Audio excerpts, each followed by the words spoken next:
के कारण उसे धीमा कर देते हैं। अब हमें फिर से अगर अपनी कार पहले जैसी स्पीड पे चलानी हो तो एक्सीलरेटर दबाना होगा, क्योंकि एक्सीलरेटर हमारी कार को फिर से गति प्रदान करेगा और इसलिए एक्सीलरेटर से हमें ऊर्जा का सप्लाई बढ़ाना होगा। अब आप कार की तुलना प्रकाश के फोटोन कणों के साथ करो। प्रकाश के ये कण शून्य अवकाश में 3 लाख प्रति सेकंड की रफ्तार से यात्रा करते हैं, लेकिन किसी पारदर्शक कांच की चीज में ये फोटोन के कण जैसे ही एंटर होते हैं उनकी गति थोड़ी धीमी हो जाती है। मान लो कि वो पारदर्शक कांच स्पीड ब्रेकर है और फोटोन की कणों की गति वहां पर घट के 2,40,000 किलोमीटर पर सेकंड हो जाती है। लेकिन फोटोन के कण जैसे ही उस पारदर्शक ग्लास के बाहर आते हैं वे अपनी पुरानी रफ्तार 3 लाख किलोमीटर पर सेकंड को तुरंत प्राप्त कर लेते हैं। और आज तक हमें ये पता नहीं चला है कि उसकी गति को बढ़ाने वाला एक्सीलरेटर क्या है और फोटोन के कणों को फिर से स्पीड अप करने वाली वो ऊर्जा कौन सी है जो इन्हें फिर से गति प्रदान करती है। विज्ञान को जानने वाले किसी भी इंसान के दिमाग में कीड़े की तरह घूमने वाला एक सवाल ये भी है कि थर्मोडायनामिक के सिद्धांत के अनुसार ऊर्जा का किसी भी तरह सर्जन करना असंभव है और ऊर्जा का नाश भी नहीं किया जा सकता। हमारे ब्रह्मांड में एनर्जी स्टैटिक है और ये सिद्धांत अड़ग है। इसलिए अब जवाब हमें इस प्रश्न का चाहिए कि ब्रह्मांड में आखिर इतनी स्पेसिफिक ऊर्जा आई कहां से, और ये सिद्धांत सब पे लागू होता है तो फिर हमारे इस ब्रह्मांड को ऊर्जा से भर देने वाली वो लौकिक शक्ति कौन सी है, या फिर क्या वो शक्ति लौकिक नहीं अपितु अलौकिक है। हमें कंफ्यूज करने वाला तीसरा सवाल ये है कि हमारे ब्रह्मांड के मुख्य 4 परिबल है: electromagnetism force, gravitation force, strong force और वीक फोर्स। इन चारों के अलावा ब्रह्मांड की कल्पना करना असंभव है। और मजे की बात यह है कि ये चारों फोर्स ब्रह्मांड के जन्म के लाखों सालों बाद उत्पन्न हुए और आज ब्रह्मांड में होने वाली प्रत्येक क्रिया और प्रतिक्रिया इन चारों फोर्स के मुताबिक होती है। फोर्स का ये नियम परफेक्ट है और उसमें जरा भी ऊंच या नीच होने की गुंजाइश नहीं है। इसलिए प्रश्न ये होता है कि इस चारों के अभाव के बीच कथित बिग बैंग का जन्म कैसे हुआ।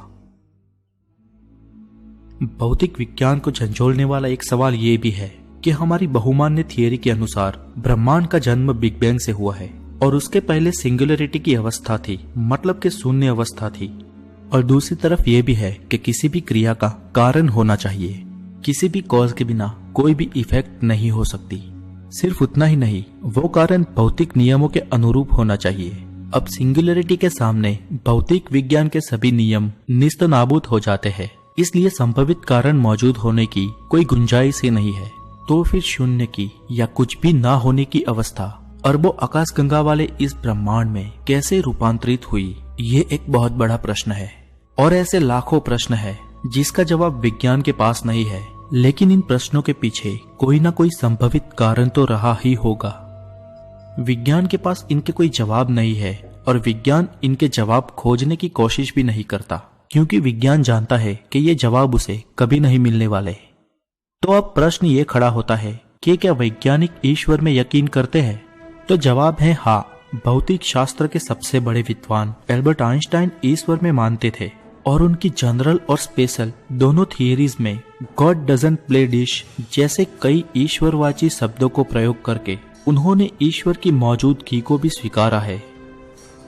अणु फंक्शनलिटी को सचोट रूप से जिन्होंने अस्तित्व समझाया वो भौतिक शास्त्री नील्स बोह्र भी ईश्वर के अस्तित्व को स्वीकारने वाले वैज्ञानिक थे।